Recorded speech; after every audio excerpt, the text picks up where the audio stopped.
সূরাতু ইখলাস এটি কুরআনুল কারীমের 112তম সূরা।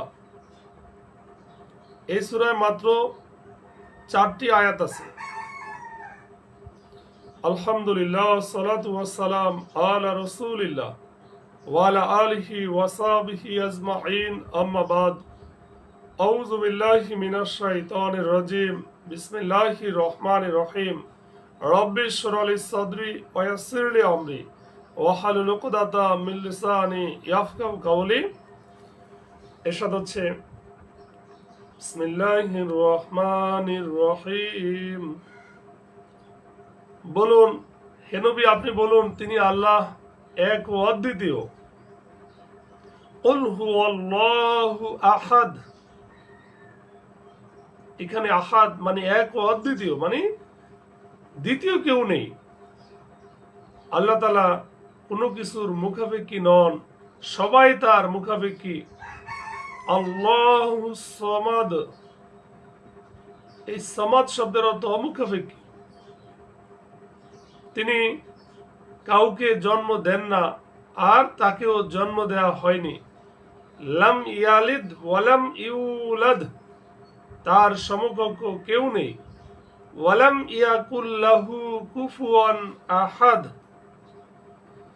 সম্মানিত সুধী, তাহলে এখানে প্রথম বিষয় হচ্ছে বিভিন্ন বর্ণনা এসছে যে মুশরিকরা আল্লাহ রাসূল সাল্লাল্লাহু আলাইহি সাল্লামকে আল্লাহ তাআলার বংশ পরিচয় জিজ্ঞেস করেছিল, যার জবাবে এই সূরা নাজিল হয়।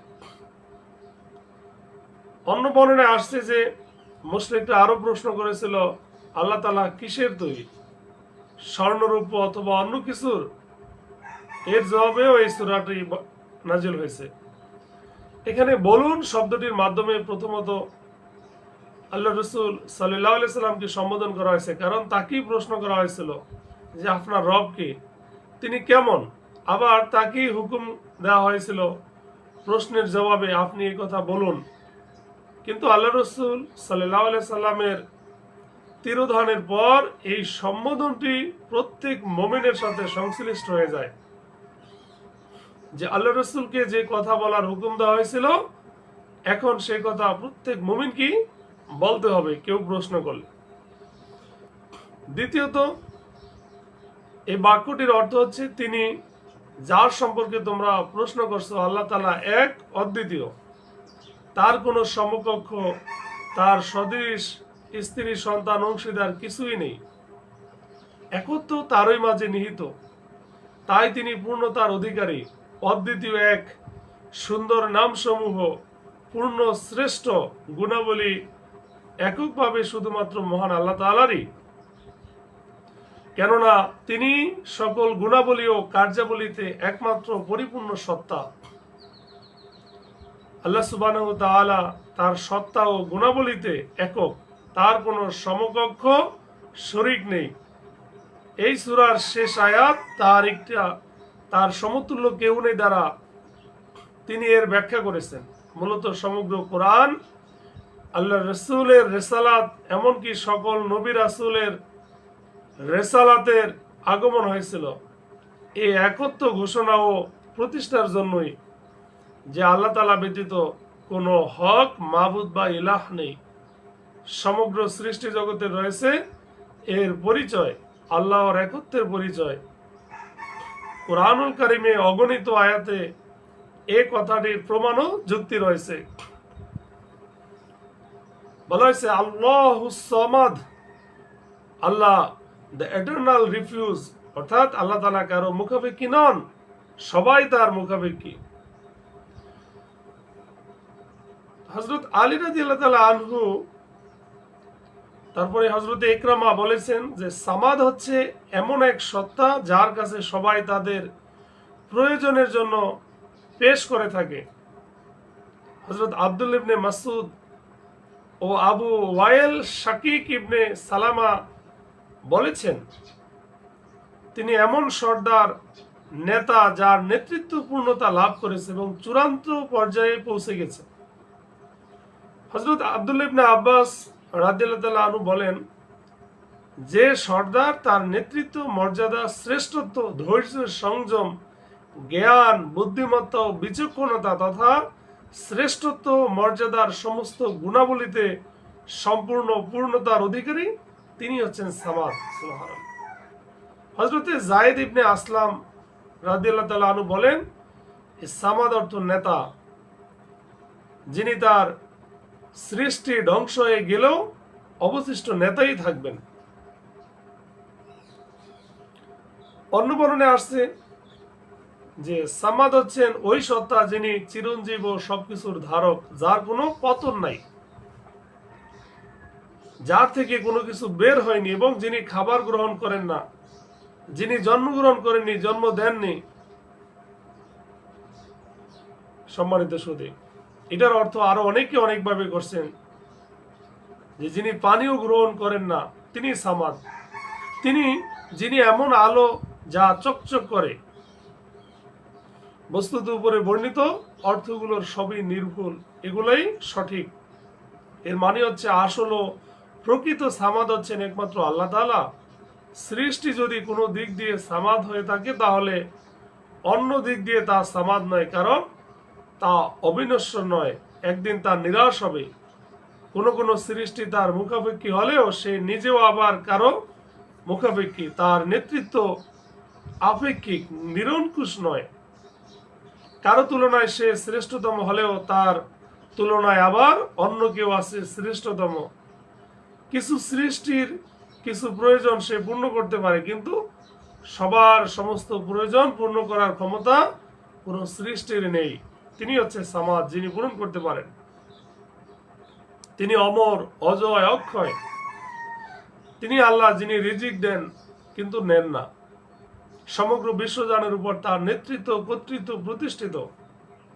তিনি সর্বশ্রেষ্ঠ, তাই তিনি আস-সামাদ, অর্থাৎ তিনি একমাত্র সত্তা যিনি অমুখাপেক্ষী, তার গুণাবলীর সাথে পুরোপুরি সংযুক্ত।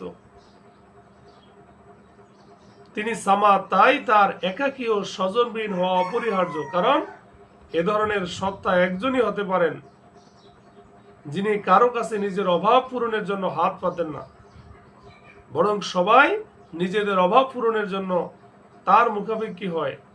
দুই বা তার চেয়ে বেশি সত্তা সবার প্রতি অমুখাপেক্ষী, অনির্ভরশীল এবং সবার প্রয়োজন পূরণকারী হতে পারে না।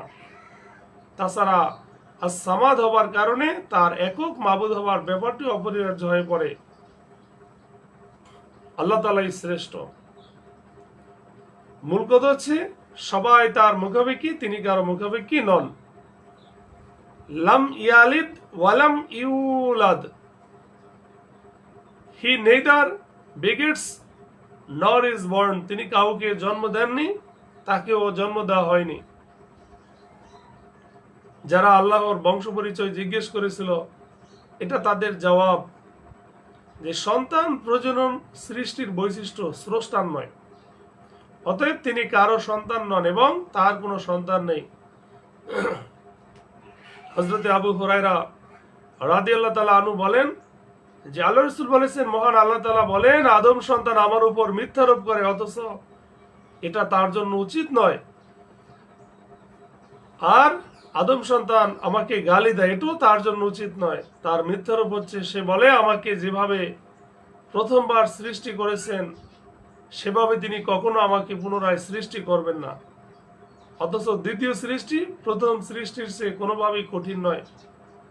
আল্লাহ বলেন, আর আদম সন্তান আমাকে গালি দেওয়ার ব্যাপারটি হলো, সে বলে আল্লাহ তাআলা সন্তান গ্রহণ করেছেন, অথচ আমি একক, আমি সামাদ, জন্মগ্রহণ করিনি এবং কাউকে জন্ম দেইনি, আর কেউই আমার সমকক্ষ নন।